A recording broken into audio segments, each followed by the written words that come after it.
नमस्कार मंडळी, श्री स्वामी समर्थ। आज आहे गुरुपुष्यामृत योग।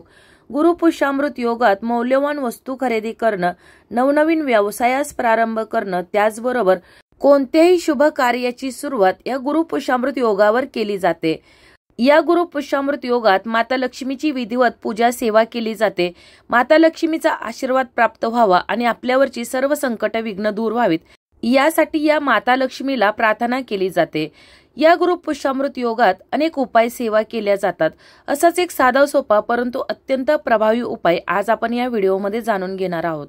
या गुरुपुष्यामृत योगात आईनं आपल्या मुलांसाठी एक साधा सोपा परंतु अत्यंत प्रभावी उपाय करायचा आहे। हा उपाय केल्यानं आपल्या मुलांच्या जीवनामध्ये जी काही संकट आहेत, विघ्न आहेत, बाधा आहेत किंवा आजारपण असेल, ग्रहदोष असतील, वास्तुदोष असेल किंवा इतर कोणतेही कितीही मोठं संकट असेल, विघ्न असेल तर ते दूर होऊन शिक्षणात, नोकरीत, व्यवसायात प्रगती होईल, भरभराट होईल।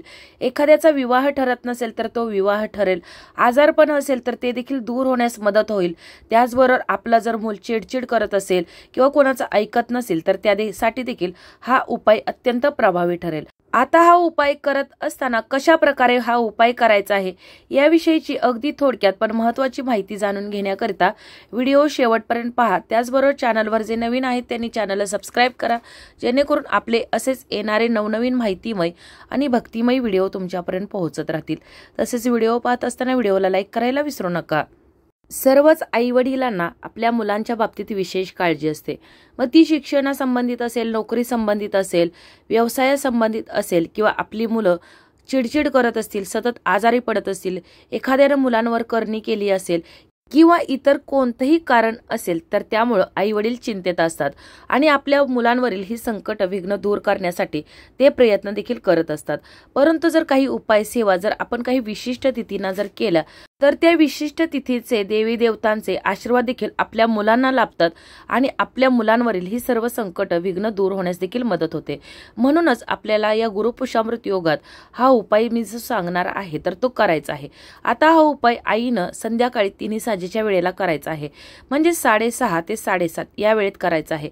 परंतु या गुरुपुष्यामृत योगाच्या दिवशी सकाळी ज्या वेळेला आपली मुलं अंघोळ करत असतील तर त्यावेळेला अंघोळीच्या पाण्यामध्ये चिमूटभर हळद, थोडंसं खडे मीठ आणि चिमूटभर काळे तीळ टाकायचं आहे, जेणेकरून जी काही नकारात्मकता तुमच्या मुलांच्या अवतीभोवती असेल तर ती नकारात्मकता, निगेटिव्हिटी दूर होण्यास यामुळे मदत होईल। आणि त्यानंतर तुळशी मातेची, माता लक्ष्मी, भगवान श्री विष्णू यांची पूजा करायची आहे। माता लक्ष्मीची जर मूर्ती असेल तर या दिवशी तुम्ही माता लक्ष्मीला शुद्ध पाण्याने, पंचामृताने तसेच पुन्हा एकदा पाण्याने अभिषेक करायचा आहे। मूर्ती नसेल, प्रतिमा असेल तर अभिषेक करायचा नाही।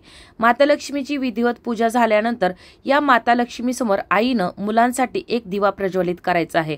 आपण जो देवघरामध्ये दररोज जो दिवा प्रज्वलित करतो तर तो दिवा नसून आपल्याला एक वेगळा दिवा आईनं मुलांसाठी प्रज्वलित करायचा आहे। आता हा दिवा प्रज्वलित करत असताना गव्हाच्या पिठापासून म्हणजेच कणकेपासून बनवलेला दिवा हा आईनं माता लक्ष्मीच्या समोर प्रज्वलित करायचा आहे। हा दिवा बनवत असताना या पिठामध्ये चिमूटभर हळद टाकायची आहे, थोडंसं मोहरीचं तेल घालायचं आहे किंवा देशी गाईचं तूप घातलं तरी देखील चालेल आणि असा हा कणकेपासून बनवलेला दिवा माता लक्ष्मी समोर ठेवून या दिव्यामध्ये तुम्हाला कलावेची वात घालायची आहे, जोडवात घालायची आहे। त्यानंतर यामध्ये देशी गाईचं तूप किंवा मोहरीचं तेल आपल्याला घालायचं आहे।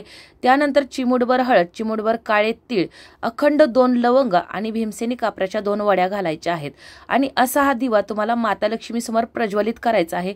त्यानंतर माता लक्ष्मीला तुमच्या मुलांच्या संबंधीच्या काही अडचणी असतील, विघ्न असतील, बाधा असतील तर त्या दूर करण्यासाठी, शिक्षणासंबंधित, नोकरी संबंधित जे काही तुमच्या मनामध्ये असेल तर ते दूर करण्यासाठी प्रार्थना करायची आहे।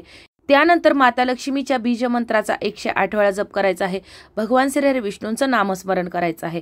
ही सेवा जी आहे तर ती तुम्हाला सकाळी करायची आहे आणि जो दिवा आईनं प्रज्वलित केलेला आहे तर तो आपल्या मुलांसाठी दिवा प्रज्वलित करायचा आहे।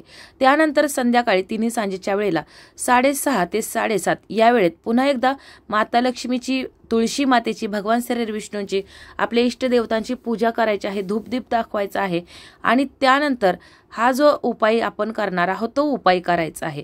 आता तुमच्या घरामध्ये जर 2 मुलं असतील, 3 मुलं असतील, 4 मुलं असतील किंवा तुमची जर मुलं शिक्षणासंबंधित, नोकरी संबंधित जर घराबाहेर असतील तरी देखील आईनं हा उपाय केला तरी देखील चालेल। आता जरी आई जर हा उपाय करू शकत नसेल काही कारणास्तव, तर वडिलांनी देखील केला तरी देखील चालेल, किंवा वडिलांनी न करता घरातील कोणत्याही मोठ्या कर्त्या व्यक्तीने हा उपाय आपल्या मुलांसाठी केला तरी देखील चालेल. त्यानंतर आता काय करायचं आहे, माता लक्ष्मीची, भगवान श्री विष्णूंची, तुळशीची पूजा झाल्यानंतर देवघरासमोर एका पाटावरती तुम्हाला तुमच्या मुलांना बसवायचं आहे. आणि त्यानंतर एक पेपर घ्यायचा आहे. या पेपरवरती तुम्हाला सर्वप्रथम पिवळी मोहरी एक ओंजळभर घ्यायची आहे. जर पिवळी मोहरी जर मिळाली नाही किंवा शक्य झाली नाही, तर मग तुम्ही या उपायासाठी काळी मोहरी देखील घेऊ शकता. त्यानंतर मोजून आपल्याला 5 काळी मिरे घ्यायची आहेत. 1 चिमूटभर काळे तीळ घ्यायचे आहेत. त्यानंतर खडे मीठ एक ओंजळभर घ्यायचं आहे. थोडीशी हळद तुम्हाला यावर घालायची आहे आणि 2 विड्याची पानं घ्यायची आहेत.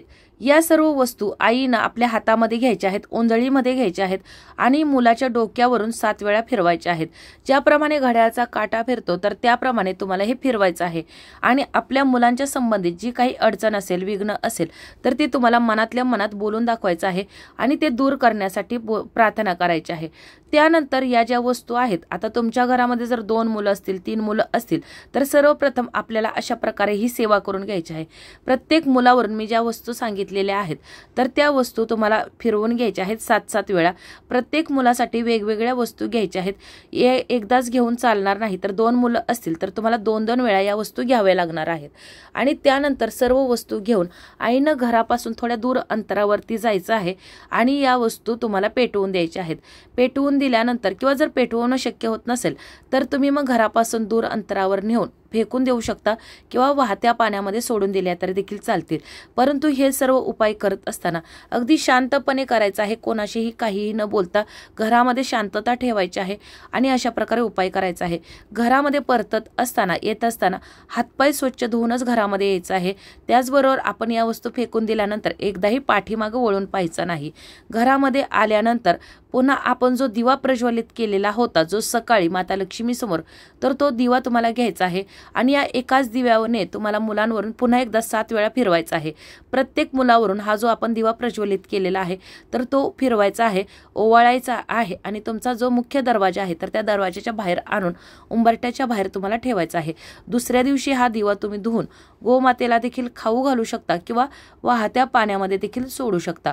आता हा जो उपाय मी सांगितलेला आहे तर हा उपाय तुम्ही दर शनिवारी करू शकता किंवा जर तुमच्या मुलांच्या बाबतीत जर सतत काही अडचणी असतील, विघ्न असतील तर तुम्ही करू शकता. अगदी तुमचं बाळ जर लहान असेल, अगदी 6 महिन्याचं असेल, तर त्यासाठी देखील तुम्ही हा उपाय करू शकता.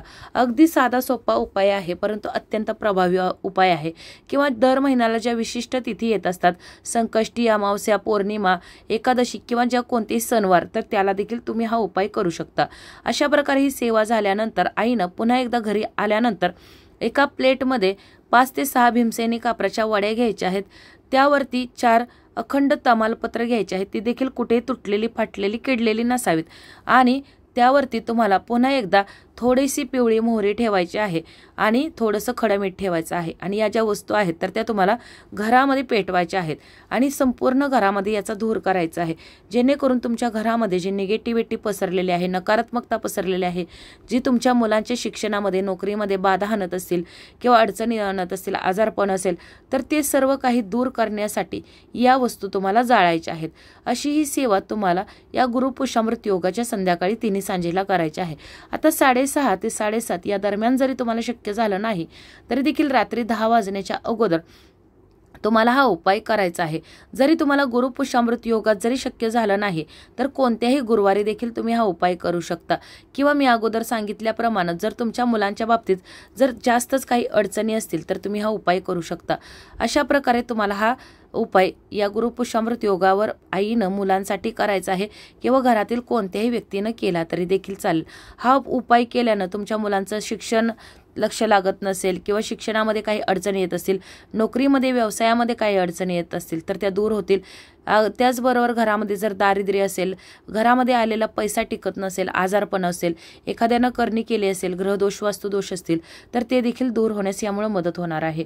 आणि म्हणूनच तुम्हाला हा उपाय अगदी साधा सोपा करायचा आहे. तर अशा प्रकारे आपली आजची ही माहिती, आजचा हा व्हिडिओ इथंच थांबवते. ही माहिती, हा व्हिडिओ तुम्हाला कसा वाटला कमेंट करून जरूर कळवा. तरी देखील तुमच्या जर काही अडचणी असतील, काही समस्या असतील तर तुम्ही मला कमेंटमध्ये विचारू शकता। जर माहिती समजली असेल तर व्हिडिओला लाईक करा, चॅनलला सबस्क्राईब करा आणि हा व्हिडिओ जास्तीत जास्त शेअर करा, जेणेकरून ही महत्त्वपूर्ण माहिती सर्वांजवळ पोहोचेल आणि याची पुण्यप्राप्ती तुम्हालाच होईल। लवकरच भेटू अशाच एका नवीन माहितीमय आणि भक्तिमय व्हिडिओ सोबत। तोपर्यंत धन्यवाद।